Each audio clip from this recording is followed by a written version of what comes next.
Oi, pessoal, boa tarde, espero que estejam todos bem. Obrigada pela participação. Eu sou a Lorena Hakak, professora do Departamento de Economia da FEA USP, e juntamente com a Solange Gonçalves, professora de Economia da Unifesp, somos as coordenadoras do GEFAM e vamos mediar esse webinar. Lembrando que os nossos webinars acontecem quinzenalmente às sextas-feiras. Para acompanhar a nossa agenda, entre no nosso site ou nos acompanhem nas mídias sociais para ficar informados sobre os webinars. E se você perdeu algum, é só entrar no nosso canal do YouTube. Então, hoje a gente tem o prazer de receber a Joana, ela também é do GEFAM, e vai falar sobre o trabalho dela sobre emprego doméstico. Então, vamos conhecer melhor a Joana? Apesar que a gente já conhece bem a Joana, né? Mas então, vamos lá. Joana Costa é doutora pela PUC-Rio, é pesquisadora do IPEA. Anteriormente, ela trabalhou no International Poverty Center, uma parceria entre o IPEA e a PNUD, em projetos relacionados às desigualdades de gênero e pobreza. Atualmente, ela tem se dedicado a estudar tópicos nas áreas de avaliação de impactos de políticas sociais. Ela avaliou políticas educacionais, trabalhistas e de saúde. Ela também foi Visiting Scholar em Stanford em 2019. Sua pesquisa atual também inclui estudos sobre decisões educacionais e de mercado de trabalho de jovens e desigualdades educacionais no ensino médio. Boa tarde, Joana. Boa tarde, Lorena. Obrigada por ter aceito o convite para participar aqui do nosso webinar. Eu que agradeço o convite, queria muito agradecer o convite e agradecer a presença de todo mundo que está aqui. E não tem como também não começar, ou antes de começar, elogiar a iniciativa do GEFAM. É um prazer estar aqui apresentando e é um prazer fazer parte desse grupo. E queria só elogiar também o trabalho das coordenadoras, né, com essa organização, né, intensa de webinar, de podcast, né, encontros nacionais. Esse é super importante. Queria elogiar e agradecer bastante esse trabalho que vocês, como coordenadores, têm. Obrigada. Obrigada em nome das coordenadoras, né? Porque sou eu, a Solange, a Ana e a Cíntia. Somos nós quatro. E, bem, também queria agradecer, então, a todo mundo que está aqui. Joana, quando você quiser, pode começar. Tá certo, eu vou partilhar aqui. Então, eu vou apresentar aqui, na verdade, é um conjunto de resultados sobre o emprego doméstico. Eu vou apresentar resultados que vão discutir, né, os efeitos que a emenda constitucional de 72 teve, né, sobre o emprego doméstico, e também vou apresentar as trajetórias do emprego doméstico entre 2012 e 2020 para discutir como as crises, né, as crises econômicas que aconteceram nesse período afetaram o emprego doméstico. E tudo que eu vou apresentar aqui é baseado em trabalhos que eu tenho em conjunto com o Felipe Russo, que é lá do IPEA, o Guilherme Mirata, do iDados, e a Ana Luísa, que eu não preciso explicar, né? Do IPEA e do GEFAM. Bom, vamos lá, então. Então, o plano de apresentação é o seguinte. Primeiro, eu vou apresentar, né, os resultados desse artigo, que é um artigo que a gente tem que olha para os efeitos da emenda constitucional 72. E aí, quando eu estiver olhando, né, para esse efeito, eu vou, né, apresentar brevemente uma motivação, um arcabouço institucional, os dados, a estratégia empírica, os resultados e conclusões. E depois eu vou apresentar as tendências do emprego doméstico durante as crises econômicas que aconteceram entre 2012 e 2020. E para isso eu vou apresentar um contexto geral com indicadores do mercado de trabalho e depois eu vou apresentar indicadores que mostram as transições entre ocupações. E por fim, né, eu vou concluir. Então, inicialmente, vamos falar do efeito da reforma trabalhista para as empregadas domésticas. É importante a gente lembrar, né, que essa é uma ocupação que é uma ocupação essencialmente feminina e negra, e é uma ocupação que historicamente está associada a péssimas condições de mercado de trabalho, né? Não dá para a gente não falar que era uma, né, ocupação tipicamente exercida por pessoas, mulheres que foram escravizadas, né? E que é uma ocupação que ainda hoje, ao comparar com outras ocupações, estão em condições bastante desprivilegiadas, né? Tanto em termos de informalidade, de salários, E é uma ocupação bastante importante para as mulheres, né? Antes dessa reforma trabalhista, que aconteceu em 2013, 15% das mulheres ocupadas eram empregadas domésticas, né? Então, é uma proporção bastante elevada, é uma ocupação muito relevante para as mulheres. E em 2013, né, o Congresso brasileiro aprovou a reforma trabalhista com o objetivo de equiparar os direitos trabalhistas das empregadas domésticas aos dos outros trabalhadores. E essa constitui uma oportunidade, né, de analisar quais os efeitos que uma regulamentação no mercado de trabalho tem sobre as condições de trabalho.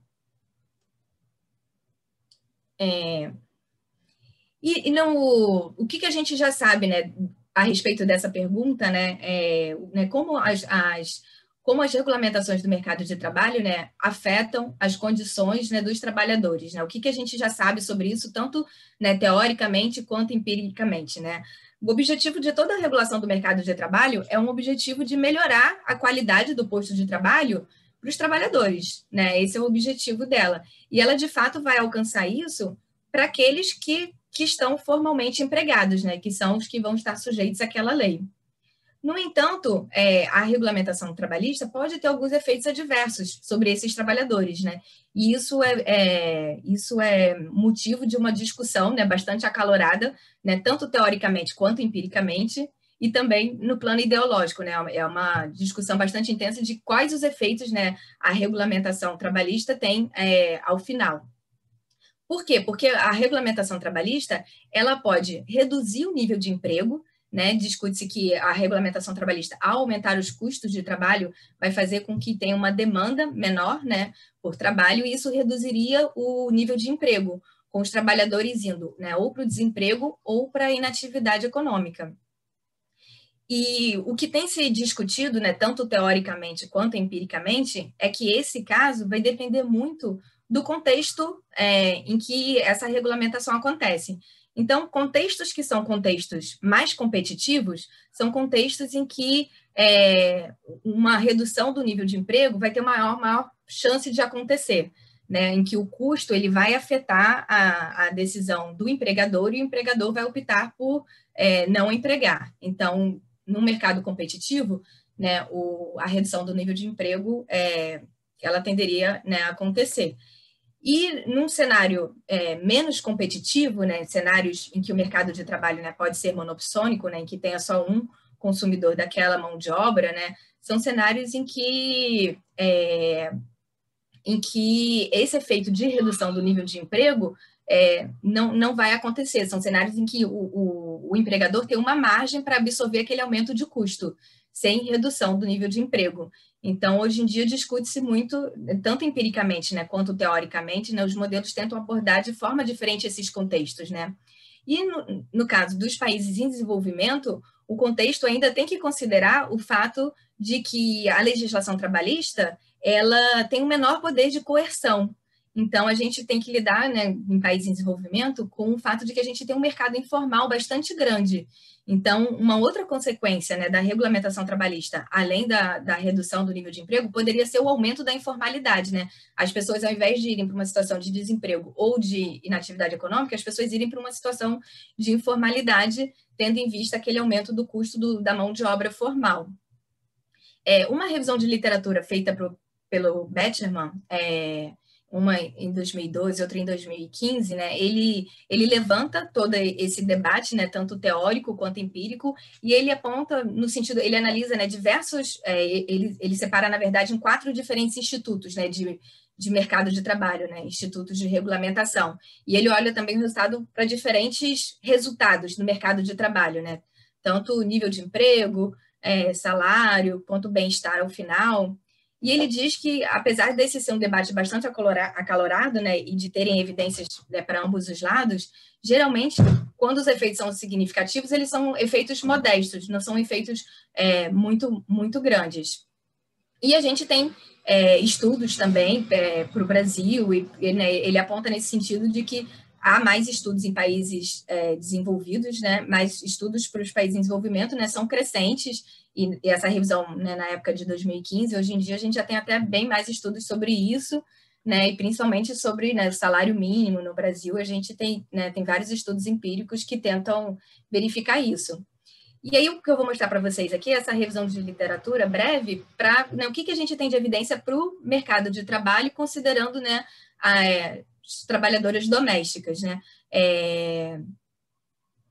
Esse é um mercado de trabalho, né, que se em países em desenvolvimento a gente tem que estar preocupado com a informalidade, muito mais ainda nesse mercado de trabalho, que é o mercado de trabalho das domésticas, né? Não só no Brasil, mas em outros países, né? As trabalhadoras domésticas estão muito mais sujeitas à informalidade do que outros trabalhadores. E o que a gente tem de evidência internacional? A gente encontrou um estudo da África do Sul e um estudo na Índia, que eles tentam olhar para o efeito do salário mínimo, e eles encontram efeitos positivos no salário, e sem efeitos na margem intensiva ou extensiva, né, do nível de emprego. E a gente encontrou um estudo para o Equador, que analisa o efeito da implementação da Seguridade Social, né, para o empregador de trabalhadora doméstica, e ele encontra efeitos negativos no salário e nas horas trabalhadas.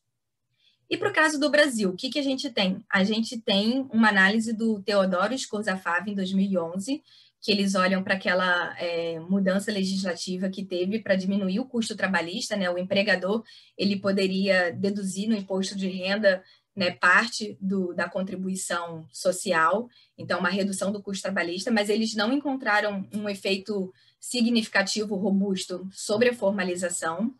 E a gente tem também 3 estudos que olham também para essa emenda constitucional de 72, a emenda constitucional 72 em 2013, né, que é Costa, Barbosa Irata, o Pires e o Russo. E esses 3 estudos, o que a gente tem de diferença em relação a eles é que eles, Costa trabalha com a PNAD, o Pires trabalha com dados da PME e o Russo com dados da PNAD contínua. Né? Então, o Pires e o Russo, apesar de terem dados longitudinais, eles não... O Pires, por uma questão do número de observações e tal, e eles não utilizaram o efeito fixo de indivíduos. Então, a nossa vantagem em relação a esses estudos, o que a gente faz de diferente, é o fato de, na nossa análise, a gente conseguir acompanhar o mesmo indivíduo ao longo do tempo. A gente usa também a PNAD contínua e a gente, na nossa estratégia empírica, a gente consegue olhar para o mesmo indivíduo ao longo do tempo e ver o que acontece com esse indivíduo. Esse é o nosso diferencial em relação a esses 3. E só para contextualizar, né, institucionalmente, né, a situação da trabalhadora doméstica, né, em 1943, né, quando a gente teve a implementação da CLT no Brasil para regulamentar, né, diversas profissões, o trabalho doméstico, apesar de já ser bastante amplo e difundido no Brasil, não foi contemplado por essa lei. O trabalho doméstico ele somente foi regulamentado, né, em legislação pela primeira vez em 1972, com essa lei 5.859, e a Constituição Federal, em 88, ampliou os direitos trabalhistas. A partir da Constituição Federal, as trabalhadoras tiveram acesso a outros direitos que elas não tinham antes, mas ainda assim elas não adquiriram todos os direitos que trabalhadores em outras ocupações possuem. Mas a partir da Constituição, né, as trabalhadoras domésticas elas passaram a ter direito ao salário mínimo, ao 13º, a férias remuneradas, né, licença maternidade e aviso prévio. E o que a emenda constitucional 72 ela trouxe? Ela trouxe, de fato, uma equiparação, né, de todos os direitos das trabalhadoras domésticas. Né? Assim que a emenda foi aprovada, somente dois itens, né, se tornaram de fato, né, obrigatórios, e que foram, né, a limitação da jornada semanal de trabalho e o estabelecimento do pagamento de hora extra. Essas 2 medidas, elas se tornaram obrigatórias assim que a emenda constitucional foi aprovada em 2013. Os outros direitos que a emenda elencava, eles eles foram definidos como obrigatórios, mas eles precisavam de regulamentação. Então, eles só iam de ser, de fato, né, passíveis, né, de coerção depois que eles fossem regulamentados. E isso só aconteceu em 2015. Então, só para sistematizar, né, essa reforma trabalhista das empregadas domésticas, né, a gente destaca 3 momentos importantes. Né? Em abril de 2013, né, foi definido um limite da jornada semanal e o estabelecimento de horas extras. Além disso, em 2013, teve uma intensa cobertura da mídia. Né? A PEC das domésticas, né, como era chamada pela mídia, foi bastante debatida pela imprensa. E o Pires, no trabalho dele, ele mostra como, a partir da aprovação da lei, a busca pelo termo referente, né, a empregadas domésticas, aos direitos trabalhistas, como essa busca aumentou no Google e também como esse termo passou a aparecer mais vezes na imprensa. Então, o que a gente argumenta também é que, nesse momento, em abril de 2013, né, tanto os empregados quanto os empregadores, né, tomaram conhecimento também sobre os direitos e sobre os custos, né, que antes talvez eles não tivessem. Então, isso por si só também contribui para aumentar o custo trabalhista. E os outros direitos foram regulamentados, né, somente em 2015. Em maio de 2015, né, os outros direitos se tornaram obrigatórios e o pagamento do FGTS ficou associado à implementação do E-Social, né, para o qual foi dado um prazo. E em outubro de 2015, né, o Simples Doméstico, ele foi implementado e junto com ele, né, veio a obrigatoriedade do pagamento do FGTS. Nesse estudo, a gente vai o nosso resultado principal se refere a uma avaliação de curto prazo, né, da aprovação da Emenda Constitucional 72. Tá? A gente vai olhar, e isso a gente vai estar olhando, né, vai dar mais ênfase para o curto prazo, por uma questão de metodologia, por uma questão dos dados. Tá? A gente considera os dados da PNAD contínua. Na PNAD contínua, né, cada domicílio é entrevistado por 5 trimestres consecutivos. Então, o que acontece é que a gente, né, só consegue observar o mesmo indivíduo por 5 trimestres. Então, para fazer essa análise, o que a gente considera? Né? A emenda constitucional ela foi aprovada, né, em abril de 2013, né, no segundo trimestre de 2013, e a gente precisa ter pelo menos uma entrevista do indivíduo antes desse marco temporal e pelo menos uma entrevista do indivíduo depois desse marco temporal. Como os indivíduos só são entrevistados por 5 trimestres consecutivos, acaba que a gente fica com um painel que a gente só consegue cobrir, né, 3 trimestres antes da aprovação da emenda e 3 trimestres depois da aprovação da emenda. Tá?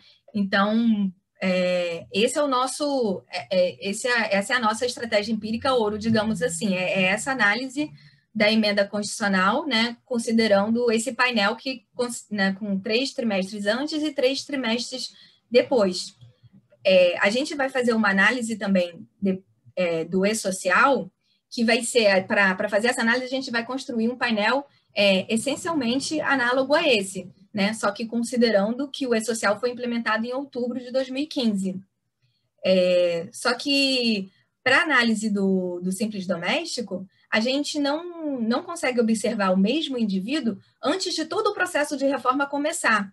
Então, por isso que a gente não considera essa análise como a análise mais robusta. A análise mais robusta é essa aqui, essa análise, né, de curto prazo. Eu vou falar um pouco mais dessa análise do Simples Doméstico mais para frente. E quais são, né, quem é a nossa amostra? A gente considerou, né, as trabalhadoras mulheres, né, de 15 a 60 anos, que foram entrevistadas, né, pelo menos uma vez antes e uma vez depois do nosso marco temporal, né, do nosso início do tratamento. Como trabalhadoras domésticas, a gente considerou as mulheres que eram domésticas tanto antes quanto depois desse período. A gente também vai tentar fazer uma definição para as trabalhadoras mensalistas, porque a gente sabe que a legislação ela se aplica somente às trabalhadoras que têm um vínculo empregatício. Quem são essas trabalhadoras que têm um vínculo empregatício? Aqui a gente chama de mensalistas. Mensalistas são aquelas que trabalham pelo menos 3 vezes no mesmo domicílio. a gente, na PNAD contínua, não consegue caracterizar o número de dias que a empregada vai no domicílio. Então, como proxy para isso, a gente considerou as trabalhadoras que trabalham em somente um domicílio. Mas a gente, de fato, não consegue saber se, nessa nossa definição, né, de empregadas mensalistas, pode ter diaristas, né? Mas foi a única forma que a gente conseguiu de tentar reduzir um pouco o grupo para tentar chegar mais perto do grupo para o qual a legislação, de fato, se aplica, né? E quem é o nosso grupo de comparação? O nosso grupo de comparação são as mulheres que não estiveram ocupadas como empregadas domésticas em nenhuma entrevista. E a gente também olhou para mulheres que estavam em ocupações em ocupações que tinham poucas transições com empregadas domésticas, né? Como a gente tem um painel, a gente consegue olhar para onde as empregadas domésticas transitam quando elas mudam de ocupação, né? Então a gente para o nosso grupo de comparação, a gente fez questão de considerar somente ocupações que tivessem uma menor proporção, uma proporção mais baixa de empregadas domésticas que tivessem transitado para essas ocupações. E as empregadas domésticas, né, que transitaram para outras ocupações e vice-versa, né, essas não fazem parte do nosso painel. Quais são as características da nossa amostra, né? Aqui, nessa tabela, a gente está mostrando as características para antes do início do tratamento, então, antes da aprovação da emenda constitucional. E aí, aqui na primeira coluna, né, são todas as trabalhadoras domésticas, na segunda coluna são as trabalhadoras mensalistas, e na terceira coluna, né, o nosso grupo de comparação. Então, a gente pode ver nessa tabela, né, a grande diferença que tem entre as trabalhadoras domésticas e as outras trabalhadoras. As horas, o salário horário das trabalhadoras domésticas é bastante inferior, né, ao do grupo de controle. As horas semanais, quando a gente considera todas as trabalhadoras domésticas, né, as horas semanais são um pouco menor, né, mas aí a gente está considerando as diaristas. Quando a gente tenta, né, restringir o grupo para as mensalistas, a gente vê que aumenta, né, a jornada semanal, né, se aproxima do grupo de controle. E eu acredito que se a gente conseguisse restringir de fato ainda mais para as mensalistas, esse aumento seria ainda maior, né? Quando a gente também olha para a contribuição, né, para a Seguridade Social, a gente vê que essa proporção é bem mais baixa entre as domésticas. Quando a gente olha também para a proporção que tem a carteira de trabalho assinado, né, também é uma proporção mais baixa para as domésticas. As domésticas têm, né, em geral, anos de escolaridade também mais baixos, né, são pessoas menos escolarizadas e que têm uma renda domiciliar, excluindo a renda própria dela, né, também são rendas mais baixas, né, então elas moram em domicílios, né, de menor renda. Joana, Oi. posso tirar uma dúvida? O grupo de controle são as mulheres que trabalham, eu perdi um pouco, que não trabalham no setor público.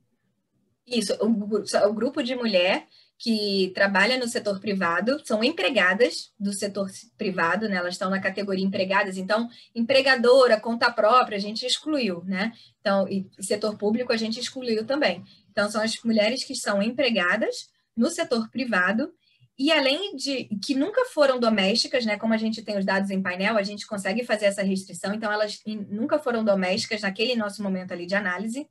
E para garantir ainda que é um grupo para o qual, né, não tenha tido muito essa transição das domésticas, além disso, a gente separou as ocupações, a gente fez uma classificação das ocupações olhando a transição das domésticas, né? A gente via para onde, se a empregada doméstica, né, mudar de ocupação, para que tipo de ocupação ela vai, né?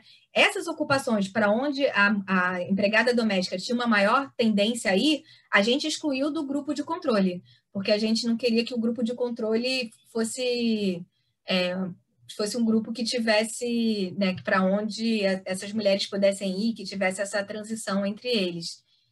Então, não sei se eu esclareci a sua dúvida, Lorena. Esclareceu, obrigada. E aí, qual é a nossa estratégia empírica, né? A gente, então, tem esse painel montado, né, das empregadas domésticas e de outras empregadas, e a gente adotou uma estratégia de diferenças e diferenças. A gente vai comparar, né, essas mulheres antes e depois da aprovação da reforma trabalhista. Então, na nossa equação, né, o y é a nossa variável de resultado, que no nosso caso vão ser 4. A nossa variável de resultado vai ser horas semanais trabalhadas, vai ser ter carteira assinada, né, versus não ter carteira assinada, fazer contribuição para a Previdência Social ou não, e o salário horário. E aí a gente tem, né, uma variável que indica se é trabalhadora doméstica, né, que vai ser a nossa variável de tratamento. A gente vai estar essencialmente interessado, né, no coeficiente dessa variável. E a gente inclui um efeito fixo de tempo e um efeito fixo individual. E a gente, além disso, essa equação aqui, ela vai ser ponderada pelos pesos que vierem do propensity score. Por quê? O que a gente fez? A gente, além de fazer diferenças e indiferenças, né, a gente sabe que o nosso grupo de tratamento é um grupo muito específico, né, entre os ocupados, né, como a gente viu lá em cima, né, é um grupo que tem condições de trabalho muito diferentes do nosso grupo de controle, né, um grupo que está mais propenso à informalidade, que tem salários mais baixos, é um grupo bastante diferente. Então, o que a gente, né, tentou fazer? A gente adotou... Oi? Oi, posso fazer uma pergunta? Claro. Então, só quando vocês selecionaram, então vocês não estão vendo as domésticas que ficaram desempregadas após a emenda, né? Porque tinha que ser doméstica antes e doméstica depois. Isso. A gente, no final, eu vou apresentar uma análise, porque a gente também queria tentar medir isso. Mas essa é uma análise menos robusta, né? Porque é justamente isso. A gente, para construir o painel, para a gente poder adotar diferenças e indiferenças, né, a gente tinha que selecionar, né, ser doméstica antes e depois. E a gente fez uma análise de extensão para a gente tentar discutir isso. Mas, assim, nosso resultado mais robusto é esse daqui, que é o resultado, né, para formalidade, informalidade, horas e salários. Tá ótimo. Obrigada. Nada. E aí, nessa equação de diferenças e indiferenças, a gente né, considerou os pesos que vêm do IPW, né? E como é que a gente construiu esses pesos? Né? A gente fez um probit para calcular a probabilidade de ser empregada doméstica. E aí a gente construiu esses pesos a partir desse probit, de forma que no grupo de controle, as trabalhadoras, né, as empregadas, né, que tenham uma maior chance de ser empregada doméstica, têm um maior peso na nossa estimação, tá? Isso, a nossa hipótese principal aqui do diferenças e diferenças são as tendências paralelas, né, pré-tratamento. Né? A gente fazer isso daqui, né, a gente está tentando aproximar as características. Né? Ter as características diferentes ou não significa que a gente vai ter, né, tendências paralelas pré-tratamento. Né? A gente pode ter tendências paralelas, né, pré-tratamento, mesmo com características diferentes. Então, assim, isso aqui não é uma garantia né, de que a gente vai ter tendências paralelas, mas o que a gente está tentando fazer é aproximar um pouco mais, né? Porque realmente os nossos grupos de tratamento e controle são grupos muito diferentes. E quando a gente implementou aqui o IPW, a gente também implementou o suporte comum. Então, a gente também restringiu a análise, né, para somente quem estava ali dentro do suporte comum. Então, só para vocês terem uma ideia, né, de como fica, aqui a nossa densidade, né, do P-score, né, o grupo de tratamento e o grupo de controle. E aí a gente vê como antes de ponderar, né, o P-score é bastante diferente entre os dois grupos, né? Quando a gente pondera, a gente está aproximando as distribuições, tá? Mas para discutir a tendência paralela, né, pré-tratamento, a gente vai fazer um placebo, que aí eu vou discutir com vocês um pouco mais na frente, tá? Então, esse aqui é o nosso resultado principal, tá? É essa tabela daqui, que seria, né, esse efeito da emenda constitucional, né, no curto prazo, né? A gente aqui está olhando para 3 trimestres, né, depois. Então, é o efeito da emenda constitucional no curto prazo. No painel de cima, a gente tem todas as trabalhadoras domésticas e no painel de baixo são as mensalistas com aquela definição que a gente adotou, Tá? Aí a coluna 1 é o efeito sobre a jornada semanal de trabalho, né? A coluna 2 é o efeito sobre a contribuição para a Seguridade Social. A coluna 3 é o efeito, né, sobre ter carteira de trabalho assinada. O 4 sobre o salário horário. Então, o que a gente encontrou? A gente encontrou um efeito né, somente sobre a jornada semanal. A gente encontra que a jornada semanal se reduziu em média de 1,3, né, a 1,1 hora por semana entre as trabalhadoras domésticas.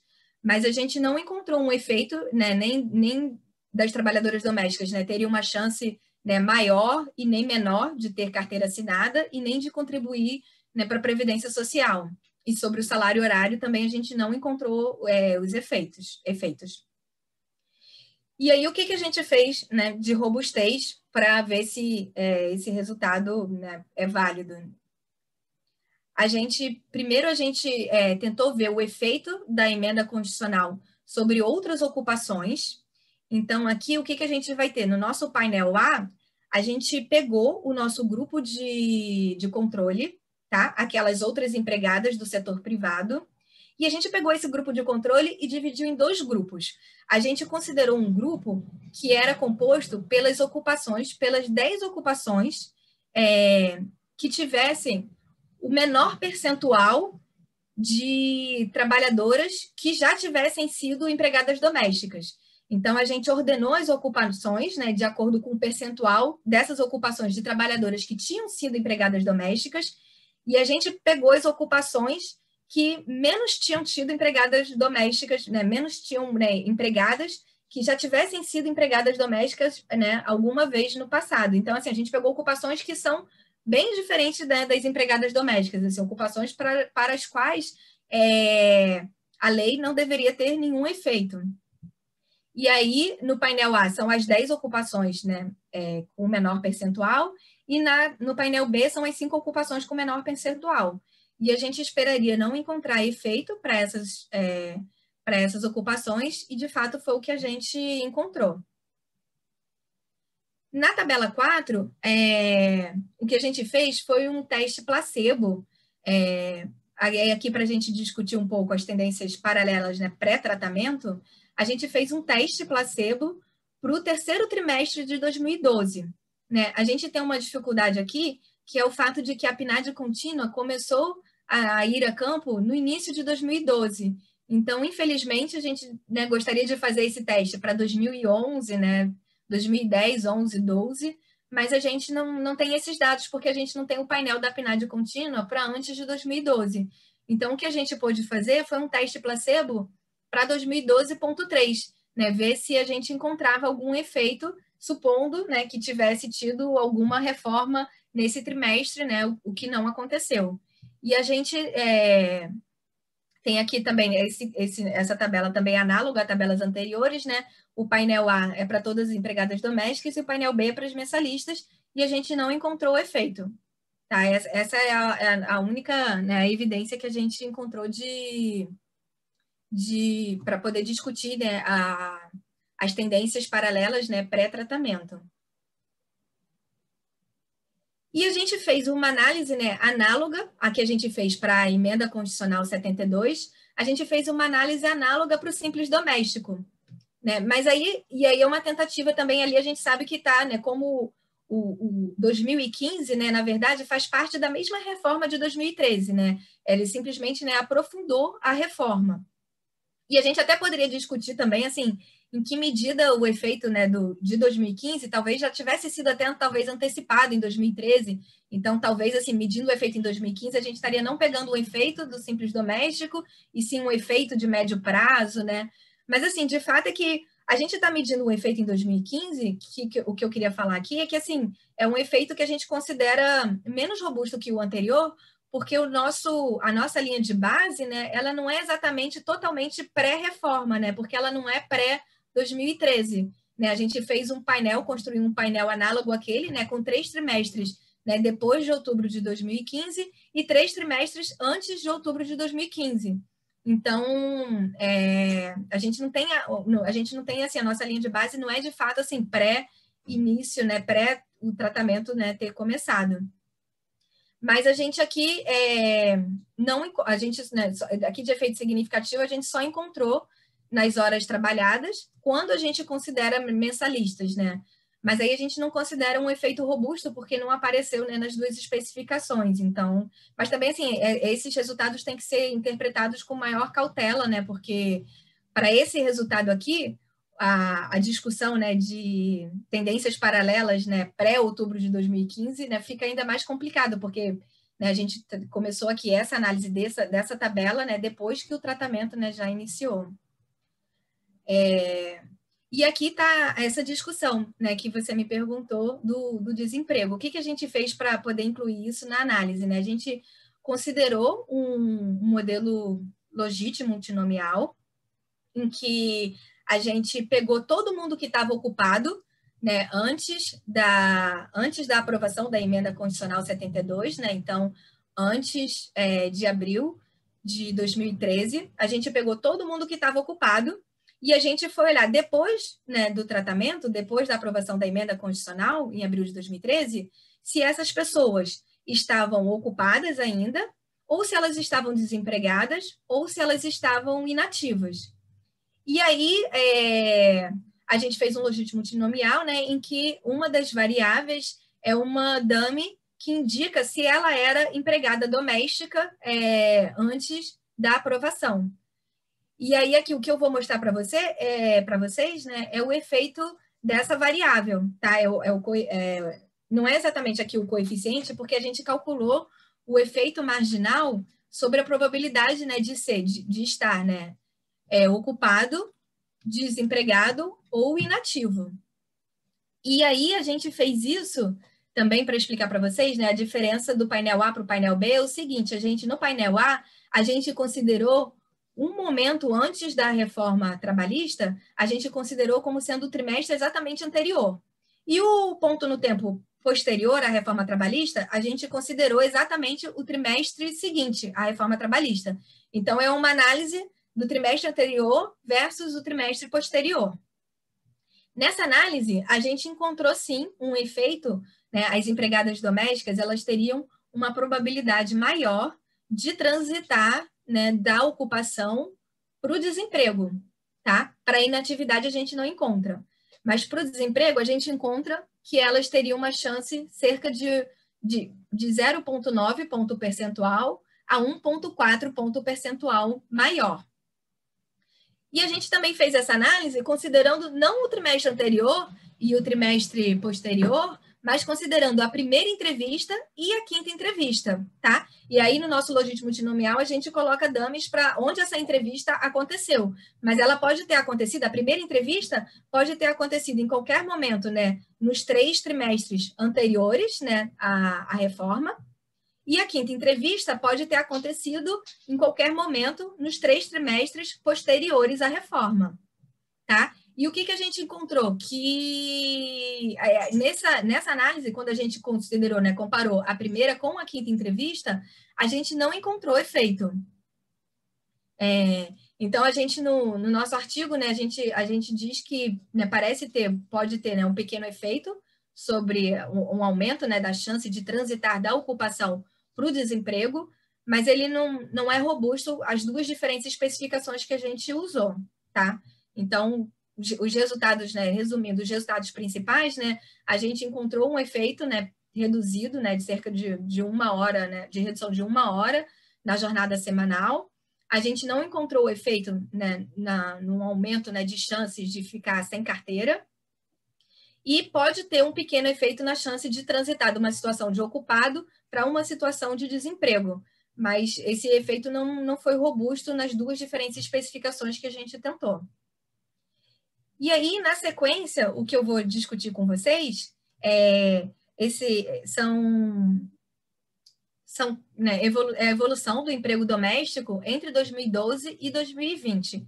Tá? Esses resultados que eu vou apresentar aqui, essa análise, parte dela, na verdade, já está publicada numa nota técnica do IPEA, do Boletim de Mercado de Trabalho, que foi uma nota técnica que a gente fez para analisar essa recessão aqui de 2014 a 2016. Né? A gente queria ver, né, o que aconteceu com o emprego doméstico, né, nesse momento.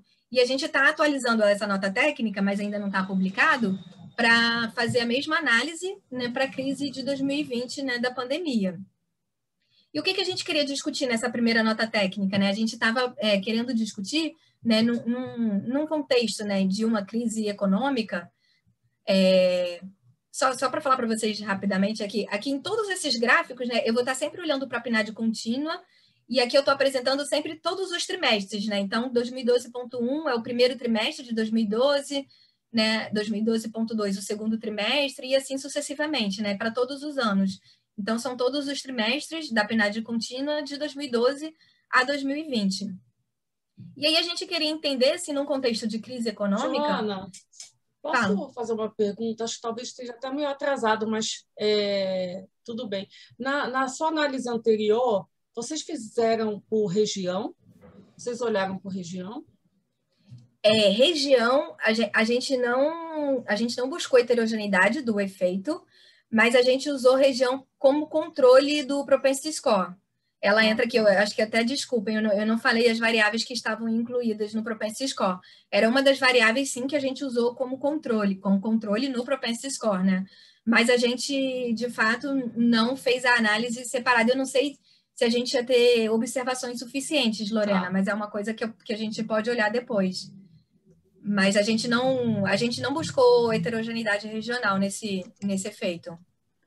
Também é complementar, Joana, seguindo a pergunta da Lorena, se você também tinha feito por grupo etário, para entender o que acontece com as mais novas e as mais velhas, assim, nesse grupo das empregadas domésticas. Se tem um efeito maior para alguma faixa etária? Eu acho que são perguntas interessantes que a gente deveria ver, a gente pode verificar se a gente tiver observações suficientes.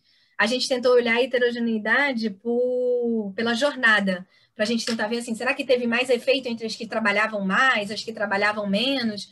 Mas a gente não conseguiu caracterizar isso muito bem. Assim, e um dos problemas que a gente tem é esse, quando a gente vai reduzindo muito, né, como tem essas restrições do painel e tal, a gente vai perdendo observação. Mas, sem dúvida, assim, fazer essa análise, né, por heterogeneidade, considerando tanta idade e região, seria interessante, sim. Acho que a Simone tem uma pergunta. Pode abrir, Simone. A Daniele também. Podem abrir o microfone. Desculpem que eu não estou conseguindo acompanhar o chat. Eu vi que tem algumas mensagens lá, mas eu não estou... Mas não tem jeito mesmo de acompanhar tudo ao mesmo tempo. Eu não quero atrapalhar, não. É só porque, como você vai dar prosseguimento, né, Joana? Então, eu queria só ter certeza que uma coisa que está super... que é a minha compreensão, e eu acho que é super importante, queria só ver se a minha compreensão está correta dos seus resultados até aqui. Aliás, super parabéns no seu trabalho cuidadosíssimo, nossa, interessantíssima a forma como vocês construíram, né? Assim, o experimento mesmo ficou muito interessante. Agora, deixa eu te perguntar aqui, quando você fala que não tem efeito na informalidade, então isso, apesar de que você não é capaz de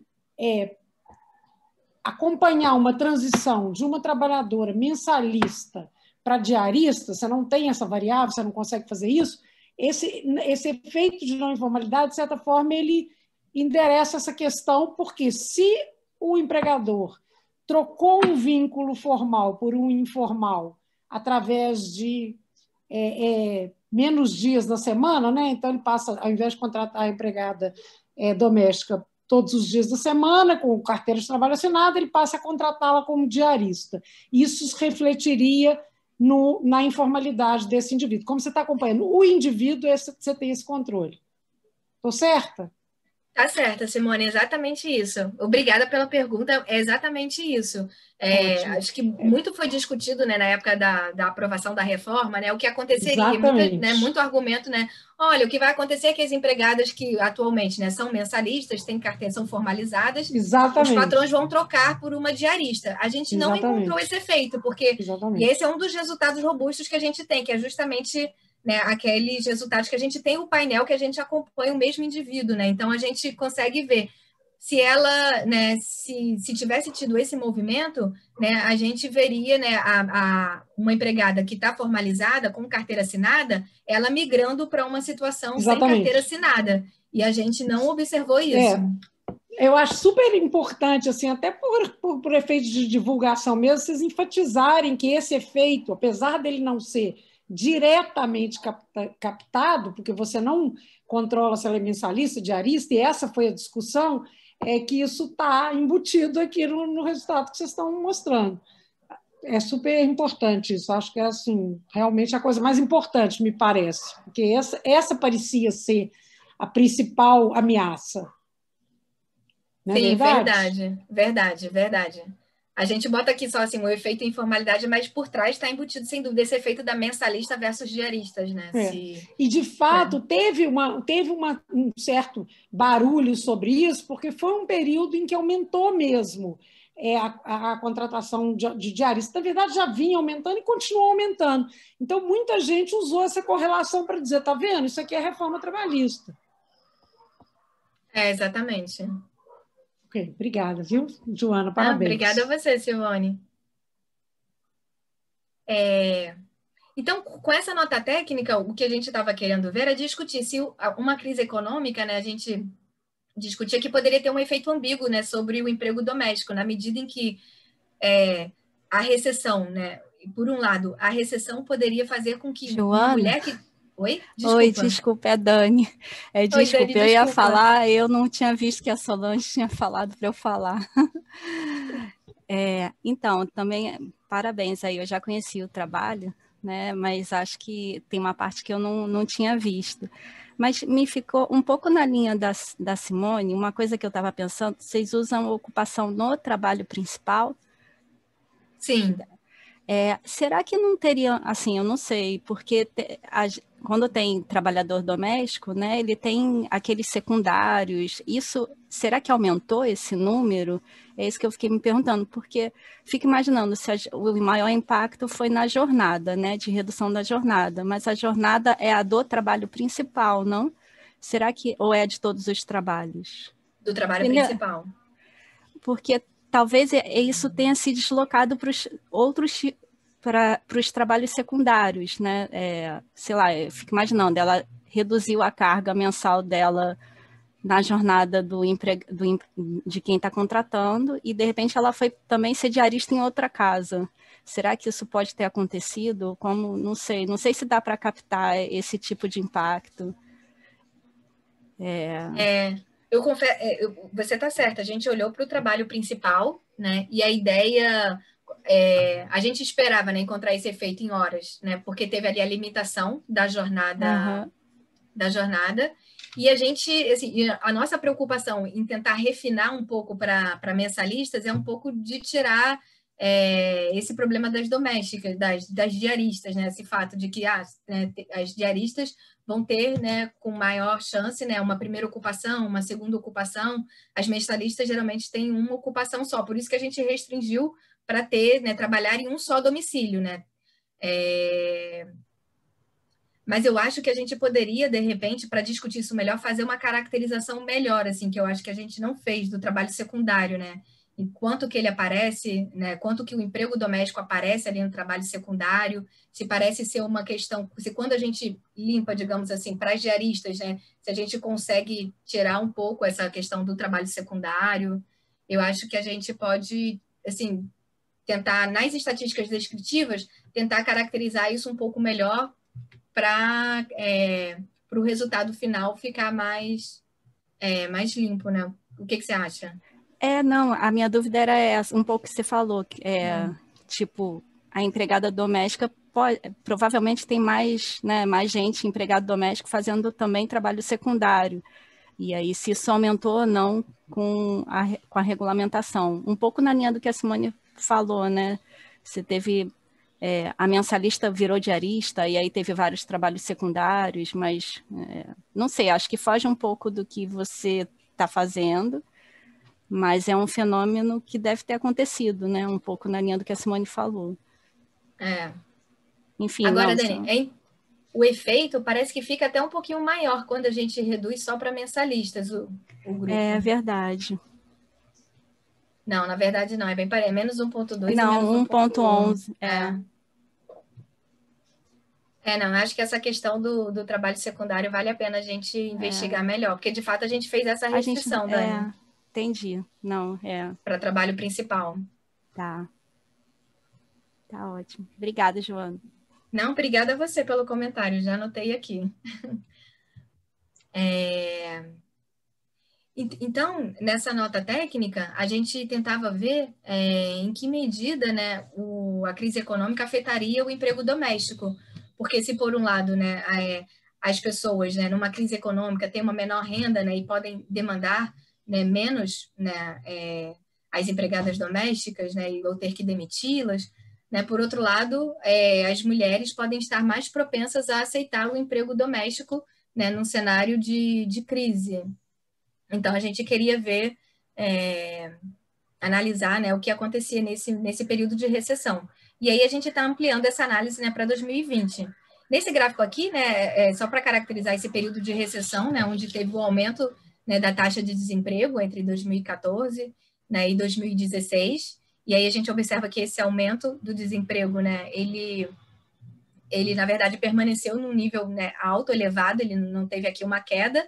E quando a crise de 2020 chegou, né, teve aqui um aumento, mas o desemprego, né, já estava num nível elevado, né, no Brasil, né, e entre as mulheres, né, de 14 a 65. Aqui nesse gráfico, a gente mostra a evolução da proporção de doméstica entre as ocupadas. Aí a gente vê aqui que na primeira crise desse período, né, essa crise de 14 a 16, a proporção de domésticas fica mais ou menos constante, né?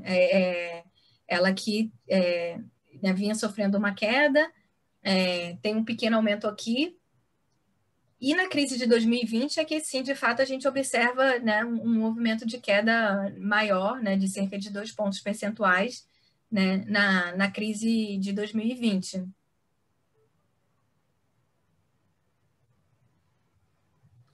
Com relação à informalidade, o que a gente observa nesse período, né? As empregadas domésticas, né? Elas, aqui eu estou sempre, desculpa, tá certo. Aqui eu estou comparando e aí assim, a partir desse gráfico e com os seguintes, eu vou estar sempre com 2 linhas, pelo menos, que se referem, né? Uma a trabalhadoras domésticas e outras as empregadas, as pessoas, né, que estão ocupadas, né, como empregadas no setor privado. Tá? E aí, aqui nesse gráfico, eu estou mostrando a proporção entre as empregadas que não tem carteira assinada. Né? E a gente vê que essa proporção é bem maior, né, entre as trabalhadoras domésticas. A gente até teve que colocar 2 eixos aqui, né, para poder ficar mais fácil de comparar, que a gente queria olhar para as tendências, né? Mas é uma diferença, né, de mais de 40 pontos percentuais, né, entre as empregadas domésticas e as empregadas no setor privado em geral. E a gente observa que na crise, a superação, né, da crise anterior, da primeira crise, né, de 2014 a 2016, né, parece que aqui tem um aumento, né, da proporção de sem carteira, né, que né, corrobora a ideia de que a recuperação econômica, né, estava acontecendo principalmente via informalidade, e a gente vê em 2020, né, na crise de 2020, uma grande queda, né, na proporção sem carteiras, que está associada à saída dessas mulheres no mercado de trabalho. Né? Saiu principalmente do mercado de trabalho as mulheres, né, que tinham um vínculo, né, mais frágil, né, justamente as informais. Então, por isso que em 2020 a gente observa aqui essa queda, né, tanto para trabalhadoras domésticas, né, quanto para as empregadas privadas, empregadas no setor privado. E aqui é um gráfico que mostra o rendimento habitual do trabalho principal. Né? Aqui, novamente, a gente vê como as empregadas domésticas, né, estão numa situação inferior à das outras empregadas no setor privado. A linha acima é a linha de empregada no setor privado, né, com carteira assinada. Aqui embaixo, essas 2 linhas que se confundem, a azulzinha é a empregada no setor privado sem carteira, e essa vermelhinha é empregada doméstica com carteira. E aqui embaixo, a empregada doméstica sem carteira. durante a crise, né, aqui as tendências estão, né, mais ou menos paralelas, e é interessante notar que em 2020, o que a gente observa, né? Em 2020, a crise de 2020, né, a gente observou um aumento do rendimento habitual do trabalho principal.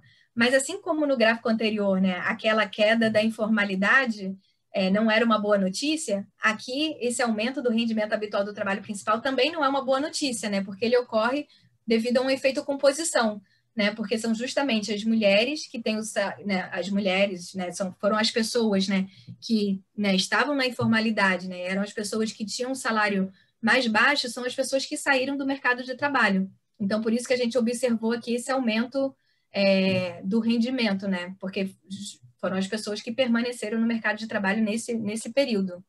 E é interessante observar que esse movimento não acontece entre as domésticas, né, porque a impressão que dá é que entre elas é como assim, se a situação fosse mais homogênea, né? Não existe isso, assim, né? De saírem as que têm o salário, né?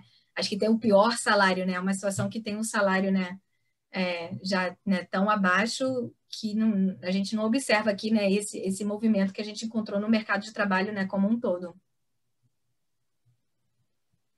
E aí, né? Para entender em que medida, né? As crises afetaram, né, mais as empregadas domésticas do que as outras empregadas no setor privado, a gente olhou para as transições. Então, aqui essas transições, elas estão mostrando a proporção entre as pessoas ocupadas no trimestre anterior, né, o momento de referência é sempre o trimestre anterior, então é a proporção de pessoas ocupadas no trimestre anterior que migraram para uma situação de inatividade.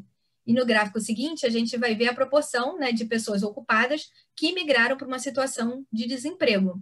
Né? Então, o que a gente, né, observa? Né? A crise de 2020 é uma crise que se diferencia, né, da crise anterior pelo aumento, né, intenso dessa chance de transitar para a inatividade. Né? A gente sabe que essa crise de 2020, ao contrário da crise anterior, foi uma crise que se caracterizou, né, pela saída das pessoas do mercado de trabalho, né? Mais do que pelo aumento do desemprego. E isso se reflete aqui quando a gente olha para essa transição para a inatividade. Para a crise anterior, né, o que a gente observa? Bom, primeiro vale a pena, né, falar que as domésticas, né, sem carteira têm a maior chance, né, de transitar para a inatividade em qualquer período, né? E em seguida, né, vem as ocupadas sem carteira, e aqui domésticas com carteira e né, as outras ocupadas, empregadas no setor privado com carteira, né, estão aqui num patamar similar. E, bom, e nessa nota técnica, o que a gente, né, discute? A gente discute que na crise de 2014 a 2016, né, o efeito da crise parece ter ocorrido de forma similar, né, para as domésticas e para as outras ocupadas no setor privado. E nesse gráfico que a gente observa, para facilitar aqui a análise da crise de 2020, ou não sei se o gráfico ficou mais poluído, mas aqui a tentativa é mostrar para vocês a diferença absoluta, né, entre as chances de transitar para a inatividade. Então, comparando o quarto trimestre de 2019 com o segundo trimestre de 2020, que foi onde teve o pico, o que eu observo? Eu observo que para as domésticas sem carteira, que é as que estão essa linha aqui em cima, né, o aumento dessa transição foi de cerca de 8,9 pontos percentuais, enquanto que para as outras ocupadas, né, esse aumento foi 8,18. Então, né, as domésticas sem carteiras tiveram um aumento um pouco maior do que as ocupadas sem carteira, né, mas está mais ou menos ali, né, na mesma magnitude, né, é um efeito, né, que afetou todo mundo. E nas com carteiras a diferença é um pouco menor, e na verdade as domésticas, né, o aumento para elas foi da ordem de 3,18 pontos percentuais, enquanto para as ocupadas foi de 3,5. E em seguida a gente vai analisar, né, a transição para o desemprego, né? Então a gente, né, aqui na transição para o desemprego, a gente vê que aqui em cima, essa linha azul, são as empregadas no setor privado sem carteira. A linha verde, que vem logo abaixo, são as empregadas domésticas sem carteira. Tá? Então, quando a gente olha para a chance de transitar para o desemprego, as outras, né, empregadas sem carteira têm uma chance maior, né, ao longo do período, de forma geral, do que as domésticas sem carteira. E aí, em seguida, veio o mercado formal, né? As ocupadas com carteira e as domésticas com carteira. E aí, o que a gente observa, né? Na primeira crise, a gente vê esse aumento, né? Tem uma tendência aqui, né? É um pouco o padrão, né? Aqui fica, né? Um pouco... Mas a gente vê que tem uma tendência de aumento, né? Da chance de transitar para o desemprego, né? De forma geral e principalmente para quem está sem carteira assinada, né? Que tem um vínculo, né? Mais frágil. E a gente vê que aqui na crise de 2020, né? Também teve esse aumento, apesar de não ter sido, né, tão pronunciado quanto o da inatividade no gráfico anterior, teve sim aqui, né, um aumento, né, da chance também de transitar para o desemprego. E aí, só para facilitar aqui a análise, eu também coloquei aqui essa continha, né, de comparar o quarto trimestre de 2019 com o segundo trimestre de 2020, né, que é onde a gente teve o pico, né, desse aumento da transição para o desemprego. E aí, o que a gente vê? A gente vê que aqui, enquanto as domésticas sem carteira, né, tiveram um aumento aqui, esse aumento, de cerca de 3,5 pontos percentuais, né, na chance de transitar para o desemprego, as ocupadas sem carteira tiveram um aumento de cerca de 1 ponto percentual. Então, apesar da inatividade ser mais importante nessa crise de 2020, a diferença entre domésticas e empregadas no setor privado, a gente observa na transição para o desemprego. E aqui, quando a gente olha para quem tem carteira assinada, a gente observa uma diferença também. As domésticas com carteira assinada, elas tiveram um aumento aqui de 1,29 pontos percentuais de transitar para o desemprego, enquanto que as outras ocupadas com carteira tiveram um aumento de 0,67 pontos percentuais na chance de transitar para o desemprego. Tá? E para a crise anterior, o que a gente viu é que o aumento do desemprego, né, foi uma tendência que afetou, né, tanto a ocupação das empregadas domésticas quanto as outras empregadas no setor privado, né, de forma geral. Então, as considerações finais, né, para resumir, né, e meio que tentar fazer uma ligação também, né, com o trabalho anterior, né, a gente, né, sabe que as empregadas domésticas, né, têm uma situação, né, deteriorada no mercado de trabalho, né, elas não tinham os direitos equiparados aos outros trabalhadores, né, e isso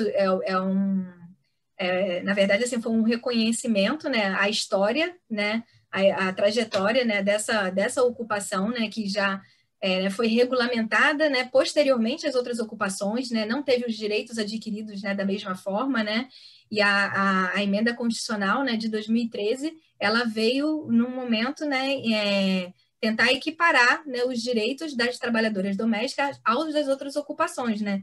E num contexto internacional, eu não mencionei aqui, mas a gente também discute no artigo, né, em que a OIT estava pressionando, né, por trabalho decente, né, e pressionando por trabalho, né, decente entre as empregadas domésticas, né?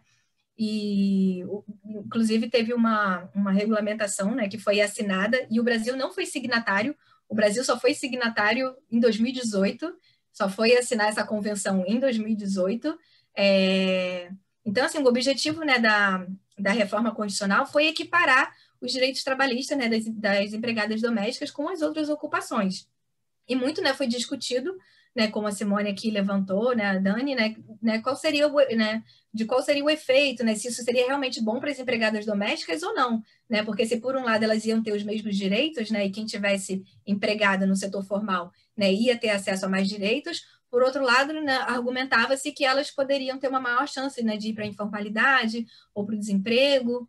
E o que a gente, né, encontrou aqui foram efeitos modestos, né? A gente encontrou efeito modesto, né, na redução da jornada de trabalho. A gente não encontrou um efeito, né, no aumento, né, de transitar para a situação sem carteira. E a gente, né, encontrou um pequeno aumento na chance de ir para o desemprego, mas ele não foi robusto para outras especificações, né? Então, de forma geral, o que a gente encontrou foram efeitos modestos, né? E, né, pela análise que a gente mostrou também ali da PNAD contínua, né, de 2012 a 2020, né, a gente vê que, né, as domésticas, né, apesar da reforma, né, e apesar, né, dessa tentativa de valorização do emprego doméstico, né, elas ainda constituem uma categoria, né, que tem piores condições de trabalho. a recessão de 2014 a 2016, né, parece ter afetado as domésticas, né, da mesma forma que as outras empregadas, né, elas, né, também tiveram um aumento de chance de transitar para o desemprego, mas a crise, né, que foi uma crise normal, entre aspas, digamos assim, né, parece ter afetado de forma similar, né, as domésticas e as outras empregadas. E o que a gente, né, viu ao né, aumentar essa série, né, até 2020, a gente vê que a crise de 2020 ela resultou num aumento das chances de ir para a inatividade, tanto das trabalhadoras domésticas quanto das outras empregadas, mas as trabalhadoras domésticas parecem ter observado um maior aumento nas chances de ir para o desemprego do que as outras trabalhadoras empregadas no setor privado, né? E aí a gente vê que provavelmente isso, né, resultou no fato de que a gente observou uma diminuição da proporção de mulheres trabalhadoras domésticas entre as ocupadas, entre as mulheres ocupadas. Né? A gente observou isso em 2020. Obrigada. Acho que é isso. Obrigada, Joana. Eu paro a apresentação? Eu paro de dividir?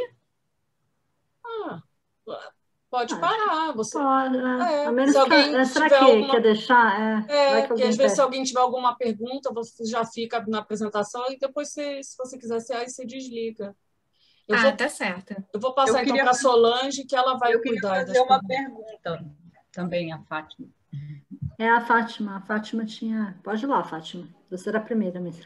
Em primeiro lugar, deixa eu me apresentar, porque eu sou, acho que nova aqui no pedaço. Eu sou economista do Diese, trabalho no Diese, e fui orientanda da Simone Weiman no doutorado de demografia, fiz um trabalho sobre o emprego doméstico. Então, esse é um tema que me é muito caro. Quero muito parabenizar a Joana, um trabalho muito robusto, muito elegante, muito bem descrito. Enfim, gostei muito do seu trabalho, prazer conhecer você e todas as outras. Na verdade, eu não sei nem se é uma dúvida, é porque eu achei o seu trabalho, e até dialogando aí com a questão da Simone, porque um dos objetivos da Emenda Constitucional 72 era formalizar, né, as trabalhadoras domésticas. E você fez uma amostra de um estudo pegando trabalhadoras mensalistas com carteira, né? E você mediu, se eu bem entendi, então eu perdi né? Não entendi. E você aí mediu o impacto sobre a informalidade, não o impacto sobre a formalidade, né? Porque se você pega as mensalistas, que são essas que trabalham em um domicílio só, a proxy, né? Mas a maioria dessas mulheres são mensalistas sem carteira, né? E um dos objetivos da emenda constitucional era tentar ver se essas mulheres seriam formalizadas. E o que a gente viu, na verdade, é que na transição, né, você já explicou que não tinha como medir as diaristas, enfim, até porque elas estavam fora da legislação, né, elas ficaram desabrigadas dessa proteção, mas o que a gente viu é que as mensalistas, não houve um crescimento da formalidade e houve um crescimento da diarista, mas muito porque as mensalistas sem carteira, elas foram meio que reduzindo de quantidade, assim, entendeu? Assim, eu falo do dado, eu não fiz a mensuração empírica disso, né? Mas eu achei essa questão vendo o seu resultado, porque eu senti falta de ver assim, houve formalização das mensalistas que eram sem carteira, né? E aí eu queria dialogar com você, o que você pensa disso, né? Solange, Lorena, eu respondo? Pode ir lá, Jana. Depois a gente faz mais uma rodada. Tá. Fátima, prazer te conhecer e obrigada pelos elogios e pelo comentário também. A gente, de fato, assim, a gente está tentando medir o que aconteceu com a formalização e a informalização, né? Quando a gente, né, coloca ali como variável de resultado, né, ter a carteira assinada, a gente botou como resultado variável de resultado, né, ter a carteira assinada. Então, se tivesse tido um aumento de formalização, né, a gente observaria ali um sinal positivo do coeficiente. Se tivesse tido, né, o efeito de aumento da informalidade, a gente observaria um sinal negativo do coeficiente. Então, assim, de fato, a gente estava tentando medir as duas coisas. Mas já eram mulheres que já tinham carteiras antes, né? Não, na verdade, eram empregadas. Ali, o nosso grupo de tratamento, né, que a gente considerou, são as empregadas domésticas, né? Quer tenham elas carteira assinada ou não. Né? E o primeiro grupo até, na verdade, inclui também todas as domésticas. As diaristas. E mesmo quando a gente restringe para as mensalistas, tem muita mensalista. Deixa eu recorrer aqui. É esse grupo que eu tô perguntando. A outra eu entendi. Estou perguntando esse aí, que é só as mensalistas. A apresentação ainda está aparecendo, não está? Tá. Deixa eu só te mostrar Queria te mostrar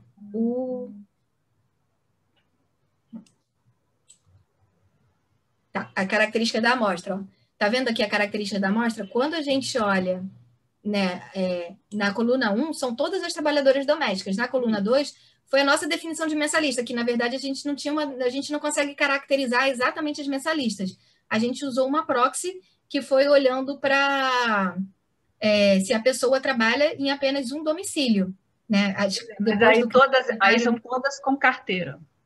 Não, porque aí a gente olha que... Não, são as trabalhadoras domésticas, né, que na ocupação principal, né, tem lá... Na verdade, não, tem uma pergunta específica para a trabalhadora doméstica. Se ela trabalha em um domicílio, em mais de um, tem essa pergunta na PNAD contínua. A PNAD antiga, ela perguntava quantos dias na semana a pessoa trabalhava em cada domicílio.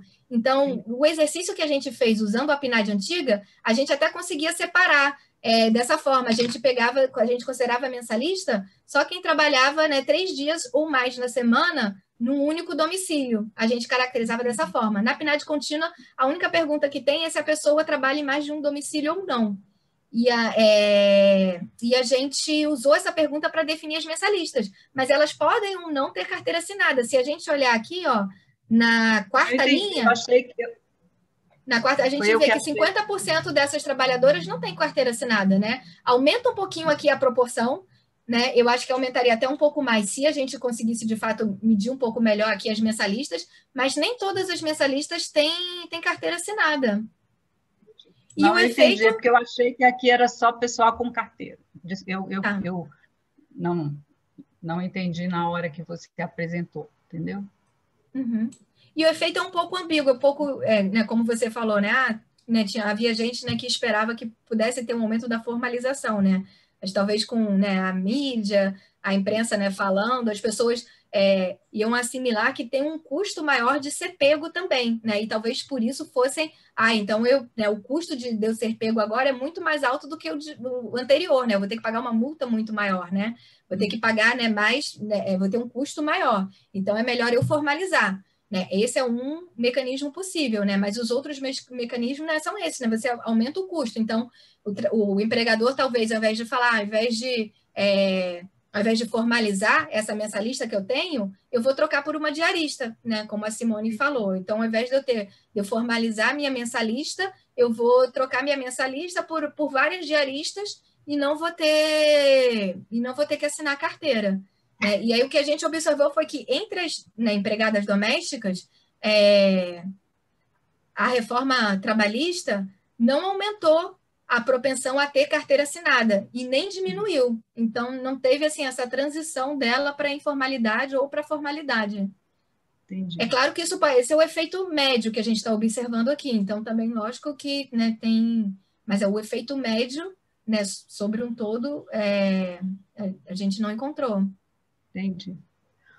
Outra coisa, só completar aqui, eu queria uma coisa que eu queria falar para vocês. A gente está começando uma pesquisa no DIEESE com o Ministério da Economia, onde a gente vai tentar trabalhar a base de dados do e-social.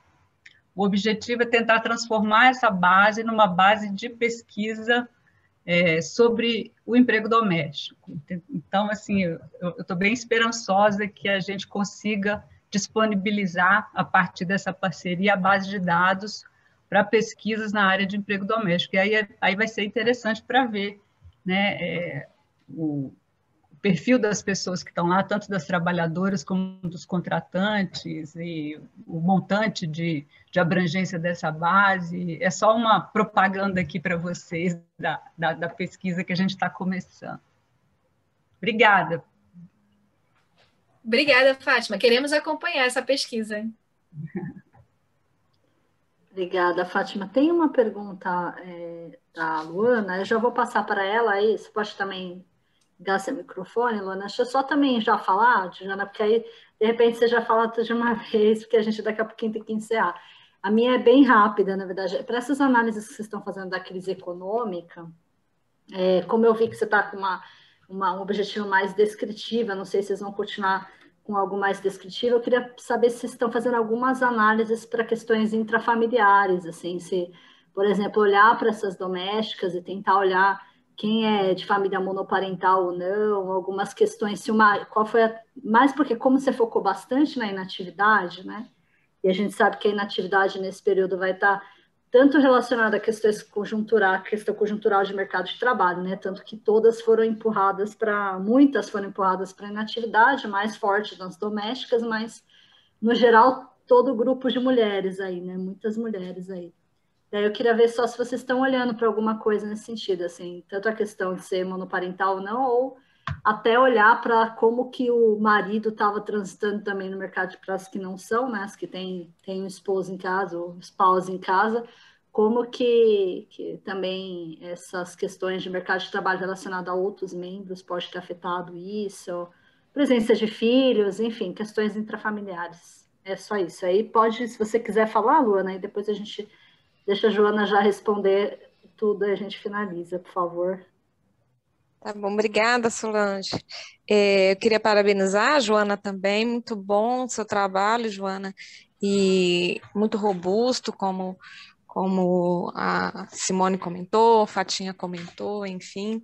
E eu queria retomar um pouquinho nessa discussão desse efeito, né, da emenda constitucional, porque a grande pergunta era: vai haver formalização ou vai haver a transição de mensalistas para diaristas? Eu entendi que você tentou captar essa formalização. Ficou claro agora na sua resposta com a Fatinha. Mas a minha questão é: essas mulheres que trabalhavam em um único domicílio, vocês também verificaram se houve a transição dela passar a trabalhar em mais de um domicílio? Ou seja, houve a transição de mensalista para diarista? Vocês tentaram fazer essa mensuração? Essa era a minha pergunta principal. Então, assim, acho que porque já está em cima da hora, né? Eu queria fazer outras coisas, mas acho que está em cima da hora, então vou fazer só essa mesmo. E obrigada pela sua apresentação, foi excelente. Posso falar, Solange? Obrigada, Luana. Obrigada pelo seu comentário, e Solange também. Vou começar pela Luana.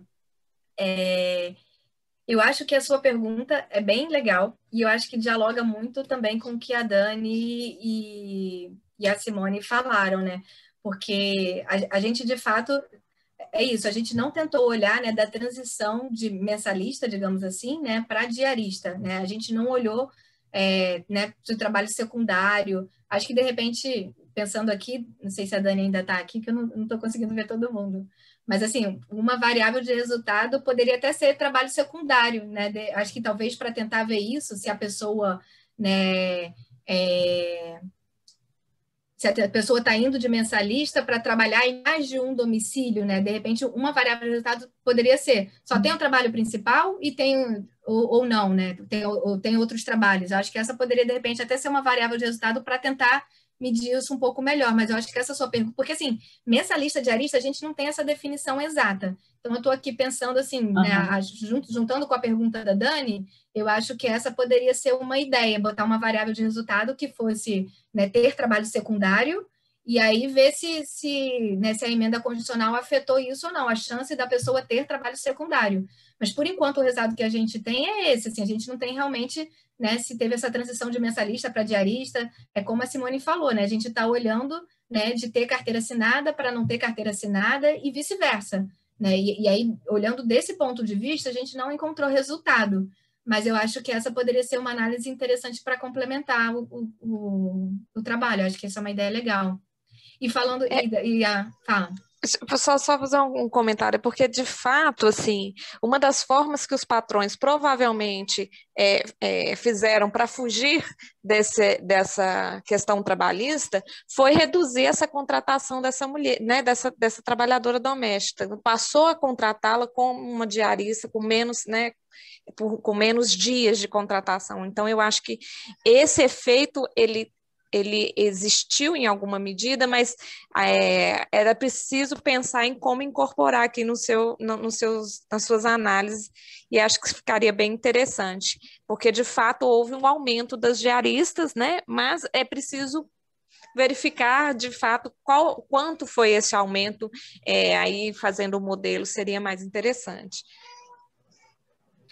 Sem dúvida. Até quando eu apresentei as séries ali, né, a gente até deixou marcado ali, né, os momentos das reformas, mas a gente nem falou nada porque assim, a gente acredita que o exercício anterior é o exercício, né, mais válido, né, para tentar estimar algum tipo de efeito causal. Mas eu acho que a inclusão dessa variável de resultado poderia atender esses questionamentos. Eu acho que seria uma boa ideia. E também a pergunta da Solange, acho que também é uma extensão interessante. A gente está realmente pensando é uma nota técnica do Boletim de Mercado de Trabalho, então é uma coisa mais curta, a gente não vai realmente expandir muito, mas eu acho que essa é uma ideia interessante para a gente expandir. Acho que a gente pode montar um grupo, se você animar. A Ana, você, a Ana, e a gente expandir essa análise. Eu também.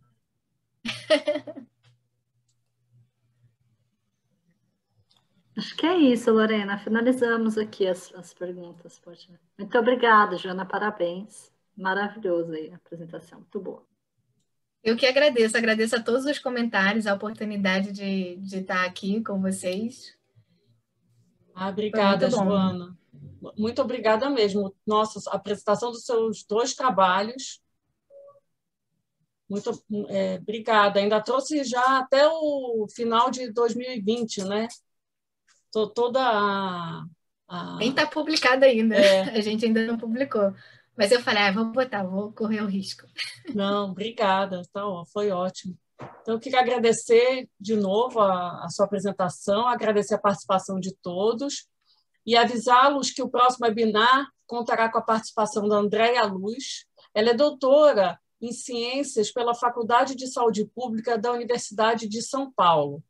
Ela vai fazer uma apresentação sobre saúde mental das mulheres na pandemia, uma análise na perspectiva qualitativa. Então, vai ser um pouco diferente do que a gente faz, né? Então, vai ser dia 11, e aí a gente conta aí com a participação de todos. Muito obrigada e até o próximo webinar.